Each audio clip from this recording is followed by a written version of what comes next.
Doctors, इस video में आज हम पढ़ेंगे इनहेरिटेड ट्यूबुलर डिसऑर्डर्स। ये नीट पॉइंट ऑफ व्यू से भी काफ़ी इंपॉर्टेंट टॉपिक है, तो चलिए शुरू करते हैं। ये नंबर में टोटल 4 होते हैं। उनको याद करने के लिए मैंने एक न्यूमोनिक बनाया है, फ्रेंड्स ब्रिंग गुड लक। इसका मतलब हुआ एफ से फैंकनी सिंड्रोम, बी से बार्टर सिंड्रोम, जी से जिटलमैन सिंड्रोम और एल से लिटिल सिंड्रोम। अब मैंने इसे इन ऑर्डर में क्यों रखा है, क्योंकि इसकी साइड देखते हैं हम।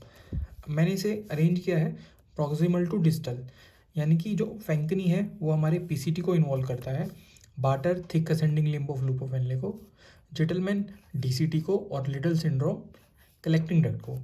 और यहाँ पे मैंने लिखा है कि इनमें डिफेक्ट्स क्या है। तो फैंकनी सिंड्रोम में टाइप 2 रीनल ट्यूबुलर एसिडोसिस होती है, इसको हम प्रॉक्सिमल भी बोलते हैं, प्रॉक्सिमल आरटीए। बार्टर सिंड्रोम में इन चैनल्स में डिफेक्ट आता है, यानी कि सोडियम पोटेशियम 2 क्लोराइड, रोम के चैनल और क्लोराइड चैनल। जिटलमैन सिंड्रोम में सोडियम पोटेशियम सिम्पोर्ट या को ट्रांसपोर्ट और TRMP6 में। एंड लिटिल सिंड्रोम में इनैक चैनल्स का gain of function of mutation हो जाता है। चलिए अब इन्हें डिटेल में पढ़ते हैं इनके क्लिनिकल फीचर्स के साथ। हम इनकी साइड्स देख लेते हैं। ये हमारा नेफ्रॉन का डायग्राम। फैंकनी सिंड्रोम हमारा होता है प्रॉक्सिमल कॉन्वोल्यूटिव ट्यूब्यूल में, यहाँ पे। बार्टर सिंड्रोम होता है हमारा thick ascending limb of loop of Henle में। जिटलमैन होता है हमारा डिस्टल कॉन्वोल्यूटिव ट्यूब्यूल में। एंड लास्टली लिटिल हमारा होता है कलेक्टिंग डक्ट में। अब चलते हैं अपना पहला सिंड्रोम पढ़ते हैं, जो है फैंकनी सिंड्रोम। इसको हम प्रॉक्सिमल आरटीए या टाइप 2 आरटीए भी बोलते हैं। आरटीए मतलब रीनल ट्यूबुलर एसिडोसिस। इसमें डिफेक्ट क्या होता है, ग्लोबल डिसफंक्शन हो जाता है पीसीटी का, यानी कि पीसीटी में जितने भी ट्रांसपोर्टर्स हैं वो सारे खराब हो जाते हैं और उसी की वजह से पेशेंट को दिक्कत बनती है। वो हम उसकी क्लिनिकल फीचर्स आगे देखेंगे। एक बार हम इसके कॉजेज देख लेते हैं। 2 तरीके के होते हैं, इनहेरिटेड और एक्वायर्ड। इनहेरिटेड ज़्यादा कॉमन होता है और उसमें आता है हमारा पहला cystinosis. Most commonly cystinosis children में होता है और इसका इनहेरिटेंस पैटर्न ऑटोसोमल रिसेसिव है, जो कि इंपॉर्टेंट क्वेश्चन है। इसमें होता क्या है, सिस्टिनोसिस में म्यूटेशन हो जाती है CTNS जीन से। तो उससे क्या होता है, जो हमारे लाइजोसोम्स होते हैं वहाँ पे एक प्रोटीन होती है सिस्टिनोजिन। ये जीन इसी प्रोटीन को बनाती है। अब इसमें म्यूटेशन हो गई तो सिस्टिनोजिन नहीं बनेगी। सिस्टिनोजिन क्या करता है, लाइजोसोम से सिस्टीन को बाहर निकालने का काम करता है। अब वो नहीं निकल पाएगा सिस्टीन, तो उसके क्रिस्टल्स बन जाते हैं। अब लाइजोसोम्स हमारी पूरी बॉडी में होता है, तो ये डिपॉजिट हो जाता है कॉर्निया में, किडनी में, ब्रेन में, WBCs में और लीवर में। तो हम इन लाइजोसोम्स को, जिनमें सिस्टीन क्रिस्टल्स हैं, उनको हम कॉर्निया में देख सकते हैं वाया स्लिट लैम्प और इसकी डायग्नोसिस बना सकते हैं। अब चलते हैं सेकंड कॉज पे, जो कि है लुई सिंड्रोम। इसमें क्या होता है, OCRL1 जीन डिफेक्ट। OCRL मतलब ओक्यूलो सेरिब्रो रीनल लुई। ओक्यूलो मतलब आईज। तो इसमें बेबी को कंजेनाइटल कैटरैक्ट और कंजेनाइटल ग्लोकोमा यानी कि बुफ्थेल्मोस हो जाता है। ये इसकी प्रेजेंटेशन है। सेरिब्रो मतलब ब्रेन। IQ कैसा होगा बेबी का, लो IQ। और मसल्स की जो टोन होती है वो कम हो जाती है, उसी को हम हाइपोटोनिया बोलते हैं। And renal we are currently studying, that is Fanconi syndrome. Third inherited cause होता है विल्सन डिजीज। ये मोस्ट कॉमन एडोलसेंस में होता है। और फोर्थ है गैलेक्टोसीमिया। तो ये थे हमारे इनहेरिटेड कॉजेज। एक्वायर्ड कॉजेज में हमारे आते हैं 2 ड्रग्स, जो कि मोस्ट कॉमनली एडल्ट्स में होता है। उसमें आता है आइफोस्फामाइड एंड टेनोफोवीर। एंड एल्डरली पेशेंट में मोस्ट कॉमन कॉज होता है मल्टीपल माइलोमा। तो ये थे हमारे फैंकनी सिंड्रोम के कॉजेस। देखते हैं इसके क्लिनिकल फीचर्स। तो इसके क्लिनिकल फीचर्स पढ़ने के लिए हम इसका एक बार डायग्राम समझते हैं पीसीटी का। ये डायग्राम हमारे क्लिनिकल फीचर्स के लिए बेस डायग्राम रहेगा। ओके, तो ये हमारा पीसीटी है। यहाँ पे ल्यूमिनल साइड है और यहाँ पे ब्लड वेसल है। जो ल्यूमिनल साइड है वहाँ पे सिम्पोर्ट्स होते हैं 3, जो कि अंदर भेजते हैं सोडियम सोडियम सोडियम, तो कॉमन हो गया। बाकी क्या 3 चीज़ अंदर जा रही है, amino acids, glucose via SGLT2 and phosphorus. And एक एंटीपोर्ट भी होता है नीचे, जो कि सोडियम को अंदर भेजता है यूरिन से एंड H+ को यूरिन में एक्सक्रीट करता है। और इन सब ट्रांसपोर्टर्स के अलावा जो सोडियम, कैल्शियम, मैग्नीशियम, पोटेशियम और वाटर है, ये पैरासेलुलर ट्रांसपोर्ट के थ्रू भी, यानी कि सेल्स के बीच में से ब्लड में जाता है। अब हमने ये देखा कि ठीक है, ये सब थे यहाँ पे पीसीटी में। अब फैंकनी सिंड्रोम में क्या हुआ, एग्जाम्पल लीजिए ना, कोई आपके सामने फैंकनी सिंड्रोम का पेशेंट आया तो उसका पीसीटी एकदम खराब होगा, ठीक है। तो अब उसमें अमीनो एसिड क्या बॉडी में जा पाएंगे, नहीं, वो यूरिन में एक्सक्रीट होएगा। ग्लूकोज भी यूरिन में, फॉस्फोरस भी यूरिन में, और सोडियम वाटर भी यूरिन में, ठीक है। अब उसके बाद एक और इम्पोर्टेंट है जो कि H+ है, वो अब यूरिन में नहीं आ पा रहा है क्योंकि ये ट्रांसपोर्टर भी खराब हो गया है। अब वो यूरिन में नहीं आ पा रहा है तो वो कहाँ जाएगा, ब्लड में जाएगा। और जब भी ब्लड में H+ की कंसेंट्रेशन इंक्रीज होगी हम उसे क्या बोलते हैं, एसिडोसिस। सेकेंडली यहाँ पे एसिडोसिस किस वजह से होती है, जो बाइकार्ब ग्लोमेरुलस से फिल्टर होके आता है वो यहाँ पे H+ से, नॉर्मली H+ से कंबाइन होता है और बनाता है H2CO3। ये H2CO3 ब्रेक होता है H2O और CO2 में। H2O तो यूरिन में चला गया बट CO2 वापस सेल के अंदर जाता है और कंबाइन होता है दूसरे H2O से, बनाता है H2CO3 और जो ब्रेक होता है H+ HCO3 में। ये HCO3 ब्लड में चला जाता है और ये H+ वापस यूरिन में एक्सक्रीट हो जाता है। तो यहाँ पे आप समझ रहे हो कि एक तो H+ यूरिन में नहीं आया इसके खराब होने की वजह से, उसने pH को कम किया। सेकेंडली जो HCO3 हमें वापस ब्लड में चाहिए था वो ब्लड में पहुंच नहीं पा रहा है क्योंकि वो इससे कंबाइन नहीं हो रहा और कहाँ जा रहा है, यूरिन में। तो ये भी एक कॉज है एसिडोसिस का। क्लिनिकल फीचर्स देखते हैं, हमें सब समझ आ जाएगा। तो अमीनो एसिड लॉस की वजह से ग्रोथ रिटार्डेशन होगी पेशेंट में। SGLT2 डिसफंक्शन की वजह से यूग्लाइसेमिक ग्लाइकोसूरिया। अब यहाँ पे ग्लाइकोसूरिया हो रहा है मतलब यूरिन में ग्लूकोज है, तो हम नॉर्मली क्या समझते हैं कि डायबिटीज़ हो सकती है पेशेंट को, बट क्या इस केस में डायबिटीज़ है, नहीं, क्योंकि यूग्लाइसीमिया यानी कि ब्लड में ग्लूकोज एकदम नॉर्मल है। ओके, तो हमें यही सस्पेक्ट करना होता है कि SGLT2 खराब हो सकता है इस पेशेंट में क्योंकि ग्लूकोज का रीएब्जॉर्प्शन नहीं हो पा रहा। इसके बाद मैंने बताया था कि सोडियम और फास्फोरस वाला चैनल भी खराब हो रहा है, सिम्पोर्ट। तो फास्फोरस सारा कहाँ जा रहा है, यूरिन में। तो इस पेशेंट को क्या डेवलप हो सकता है, हाइपोफॉस्फेटेमिक रिकेट्स। इसे मैं आपको यहाँ से समझा देता हूँ। हमारी बॉडी में बोन की मिनरलाइजेशन के लिए 3 चीज़ें चाहिए होती है, calcium, phosphorus and alkaline phosphatase. तीनों मिलकर बनाते हैं कैल्शियम फॉस्फेट के क्रिस्टल्स जिसको बोलते हैं हाइड्रोक्सी एपेटाइट।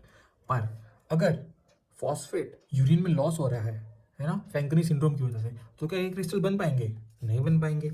तो जो ऑस्टियोइड बनता है ऑस्टियोब्लास्ट से वो अनमिनरलाइज्ड ही रह जाता है, जिसकी वजह से हमारी बोन्स वीक हो जाती हैं और रिकेट्स की फॉर्म में प्रेजेंट करती है, ठीक है।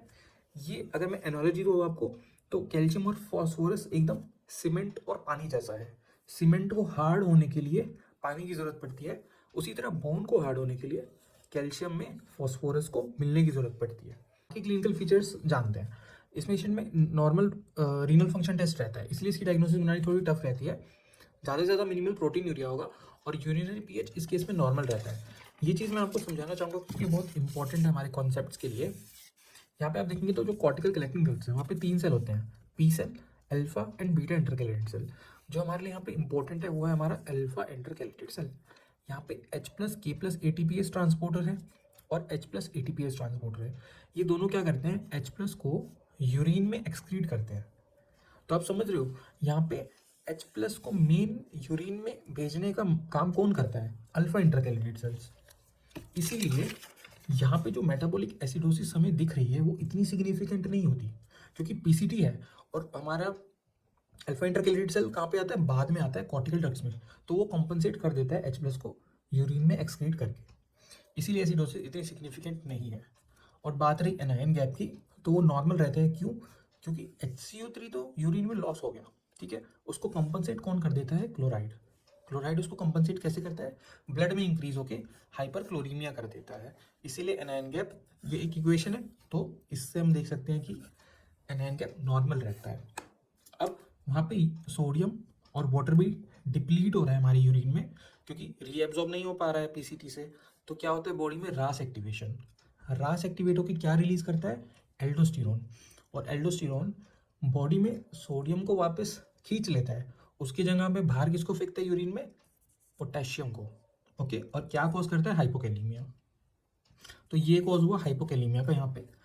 तो नॉर्मली थोड़ा बहुत वाटर और सोडियम बाहर जा रहा है, उसकी वजह से डिहाइड्रेशन होगी, पोलीयूरिया होगा, और क्या देखने को मिलता है, हाइपोयूरिसीमिया एंड हाइपोकार्निटीमीमिया। फैनकोनी के बाद आता है बार्टर सिंड्रोम। ये होता है ascending limb of loop of Henle में, इसका ऑनसेट होता है इन्फेंसी पे। हम पढ़ क्या रहे हैं, इनहेरिटेड ट्यूबुलर डिसऑर्डर्स। तो इसका मोड ऑफ इनहेरिटेंस क्या है, ऑटोसोमल रिसेसिव। इसके क्लिनिकल फीचर समझते हैं जो कि इन 3 चैनल्स के खराब होने की वजह से होते हैं। उसके लिए मैं आपको ये वाला डायग्राम दिखाना चाहूँगा। और इनकी प्रॉपर फंक्शनिंग समझाता हूँ। यहाँ पे हमारे थिक असेंडिंग लिम्ब में 3 चैनल्स हैं। एक तो रोम के चैनल्स हैं जो पोटेशियम को यूरिन में एक्सक्रीट करती है। सेकंड है सोडियम पोटेशियम टूक्लोराइड जो कि यूरिन से इन तीनों को सेल के अंदर शिफ्ट करती है। और तीसरी हमारी बेसोलेटरल मेम्ब्रेन जो कि ब्लड वेसल की साइड पे है, वहाँ पे होता है हमारा क्लोराइड सीकेबी चैनल जो कि क्लोराइड को ब्लड के अंदर शिफ्ट करती है। और यहाँ पे इंपॉर्टेंट प्रोटीन होती है बार्टिन प्रोटीन जो कि इस चैनल को बनाता है। अब इसकी फंक्शनिंग समझते हैं, बहुत इंपॉर्टेंट है। सबसे पहले रोम के चैनल्स क्या करती हैं, पोटेशियम को सेल के बाहर निकालती हैं। ओके, अब इससे क्या होता है, एक ग्रेडियंट क्रिएट होता है जो कि इस चैनल को एक्टिवेट करता है। किसको, सोडियम पोटेशियम टूक्लोराइड को। यहाँ से ये तीनों आयन सेल के अंदर जाते हैं। इसके बाद ये एक ग्रेडियंट क्रिएट करता है जिसकी वजह से कैल्शियम, मैग्नीशियम और वाटर पैरासेलुलर पाथवे या ट्रांसपोर्ट के थ्रू ब्लड में जाते हैं क्लोरीन प्रोटीन के सपोर्ट से। अब यहाँ पे ग्रेडियंट का हमें बहुत इंपॉर्टेंट समझना है कि कौन सा ग्रेडियंट किसको कर रहा है। तो रोम के पोटेशियम को बाहर निकालती है, उससे ग्रेडियंट क्रिएट हुआ जिससे सोडियम पोटेशियम टूक्लोराइड चैनल एक्टिवेट हुई।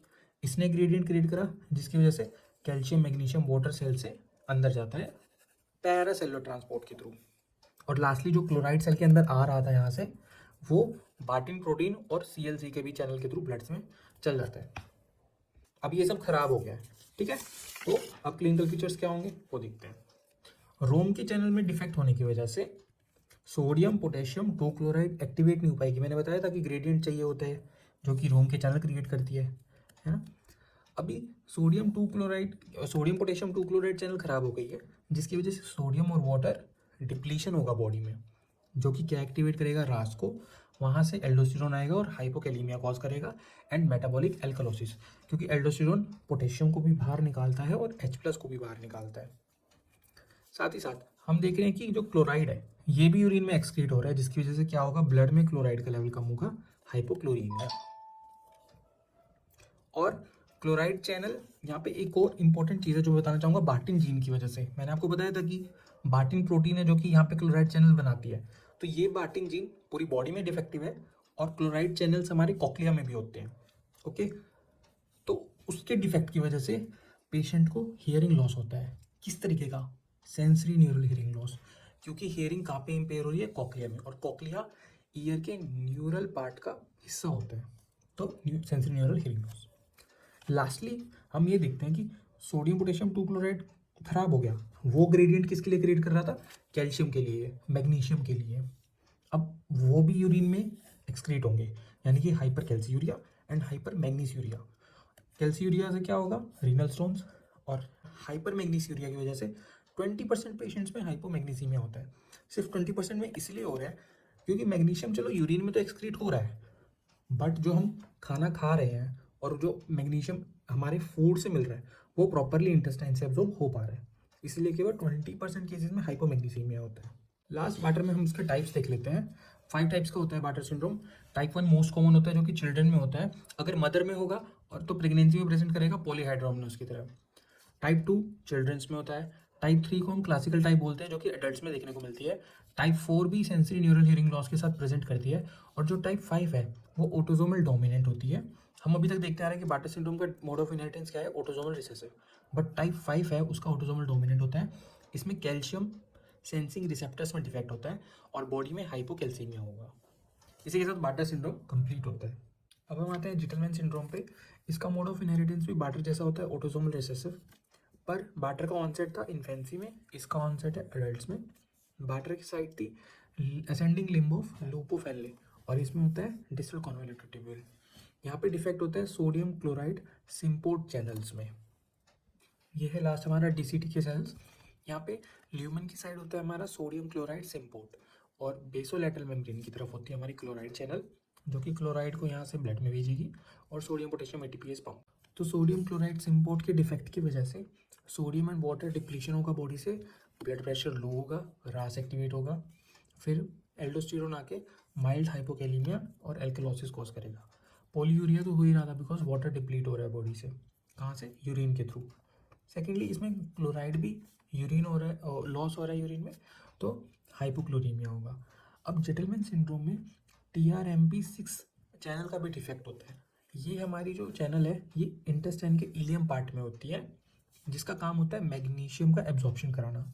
अब ये अगर चैनल अच्छे से काम नहीं करेगी तो मैग्नीशियम का इम्पेयर्ड एब्जॉर्प्शन होगा, जिसकी वजह से जिटलमैन सिंड्रोम का हर पेशेंट हाइपोमैग्नीसीमिया से सफ़र करेगा। हमने बार्टर में भी देखा था कि हाइपर मैग्नीस्यूरिया था, बट केवल 20% पेशेंट्स में ही हाइपोमैग्नीसीमिया था। यहाँ पे 100% पेशेंट्स में है, क्योंकि यहाँ पे एब्जॉर्प्शन वाली मशीन ख़राब है ना, ये वाली चैनल ख़राब है। इन पेशेंट में ना तो हाइपर कैल्सीयूरिया होगा और ना ही हाइपर मैग्नीस्यूरिया। तो ये था हमारा जिटलमैन सिंड्रोम। इसके बाद हम चलते हैं लास्ट लिटल सिंड्रोम पे। इसका मोड ऑफ इनहेरिटेंस बार्टर और जिटलमैन दोनों से अलग है, वो दोनों रिसेसिव थे, ये ऑटोसोमल डोमिनेंट है। इसमें जो डिफेक्ट होता है वो SCN-N1B और SCN-N1G जीन में होता है। ये क्या करती है, जो इनएक चैनल्स होती हैं उनके लिए कोड करती है।